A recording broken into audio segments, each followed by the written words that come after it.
I was honest with him. I told him, I said, I'm sorry, I won't have the time. And the truth of the matter is, because that person knew my family. I wasn't close with that person, but that person was closer to somebody else in my family. And instead of me saying, look, I know I done it for $150 last time, but if you want me to do that, I'm gonna need $375, $400. Oh yeah. Oh, you just gonna triple, you gonna double your price. See, that's why we can't support our own people, because they're trying to rip us off. I'm not ripping you off, it's business. This is business.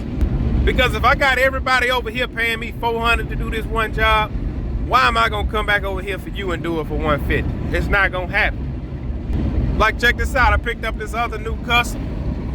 The guy paid a landscaper a big amount of money to come in and install a landscape for him. The guy did an awesome job, but he's the type of guy, he gonna come in, do an awesome job, install the landscape and go. He don't wanna maintain it. So this particular property, plants have died, flowers have died, and mulch need to be rethrown.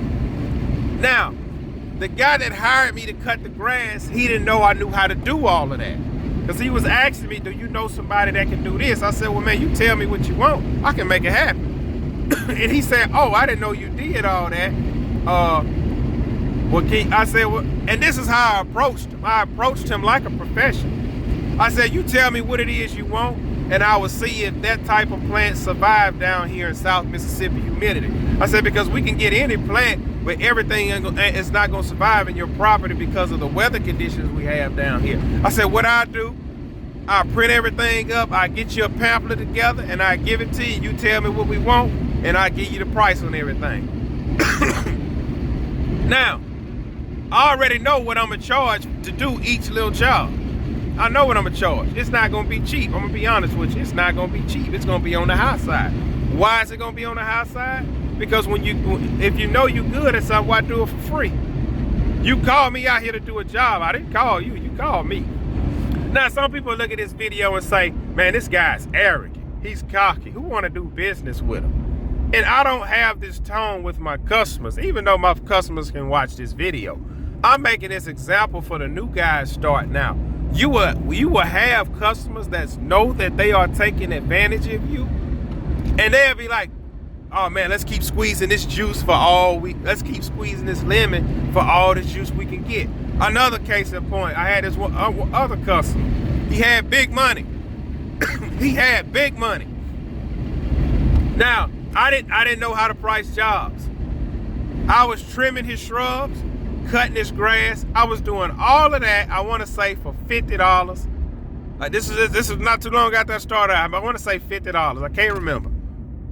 No. It was $40. I was doing all that for $40. I did it for a whole year. He gonna tell me, man, you do such a good job, I'm gonna give you a $10 raise. I'm like, oh man, now I'm making 50. Yeah. All right. I stayed on that property for 3 years. My last year there, I said, man, I gotta raise your price. I didn't know how to price things, so I'm gonna have to raise your price $10, which brought everything up to $60. I was doing leaf cleanups, blowing everything off his property for $70, $80. He knew he knew he had a sucker, but guess what? He didn't care. He kept squeezing that lemon for all the juice he can get. Hold on, this cop was saying. Thought he was gonna pull me over. Man, I just got off work. But anyway, look, back to what I was saying. He knew he was squeezing that lemon for all the juice he can get, right? He didn't show no mercy. He watched me grow. He watched me when I was in my old 1986 Chevrolet truck working. And then I upgraded, got a bigger mower, upgraded, got a bigger trailer. And this is around the time I fired him. I said, man, look, I'm gonna be honest. I told him, I came up with a poor, sorry excuse. I should have told him, look, man, if you want me to continue to maintain your property, I'm gonna need $225 a service. That is what that property is worth today, $225. So I fired him, but I gave him a sorry excuse about, oh man, I got I forgot what I told him. I said, man, either my job, I was changing shifts on my job, I gotta cut back. I don't remember. I should have just told him the truth. I had another guy. My price was so cheap on his property. For some reason, I just never raised his price. And I heard him tell his neighbor, oh man, you ain't gonna find a better deal. He cutting for nothing. That's what he said. He's cutting for nothing. You ain't gonna find a better deal. But he didn't say it as in a way to disrespect me. It was just like, man, he cutting for nothing. Guess what I did 2 weeks later? I fired him too. I said, you know what, man? I'm out here selling myself cheap for nothing. And a lot of them people, guess what they did? They found another cheap guy. If you have to fire your entire clientele list to start over to do it right, do that. Do not be taken advantage of. Do not, because it's you spending your money. When I first started, I didn't have insurance. I wasn't paying taxes. I'm running under the table. Today, I got commercial insurance. I got general liability insurance. I got money tied up in equipment. I got money tied up in a work truck. What I'm saying is you spend too much money to let customers take advantage of you. Charge what you need to charge. If these customers can't get on your program, you fire them. Do not think twice about it. You fire them. And look, I'm going to make this other point. The first customer I ever picked up 7 years ago. I picked this property up. I was charging him $25 a cut. I did that for the first year because he was letting me do all 6 of his rental properties. So I was doing all 6 rental properties for $25 a cut a piece. I done that the first year. I done that the second year. In the third year, he got all tenants in his property. So I don't cut none of the rentals no more. The fourth year, he gave me a $5 increase. He gave me a $5 raise. The fifth year and the sixth year, he gave me another $5 raise. So we at $40 a cut now. I'm not going to waste my time to tell him, hey, look, man, my minimum is 65.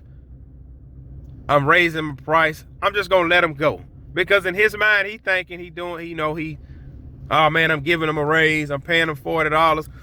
And then when all your rentals come vacant, you're going to think I'm going to go cut all 6 of them yards for $4 a piece. No, I'm not. Honestly, I'm going to be honest. This is the last year my minimum going to be 65. Next year, my minimum is going to be $70 a cut. You can take it or you can leave it. It's quite simple. It really is. And to be honest, once my schedule started filling up in March, anybody call me after that, a small average ticket yard, it's going to be $70. Take it or leave it. My mulch install prices have went up. My pine and straw prices have went up. My leaf removal prices have went up. Everything has gone up. Gas went up. Equipment went up. Insurance went up. Everything's going up. I'm going to eat it this year. I'm not eating it next year. But these sorry, if you got sorry, and I'm going to be honest, at this point, I don't have any sorry clients. But I was just thinking about that. I was like, man, how I was letting these people take advantage of me all these years. I don't have any sorry clients. I have good clients now. I really do. All of my clients pay on time. I got everybody that pays on my app platform.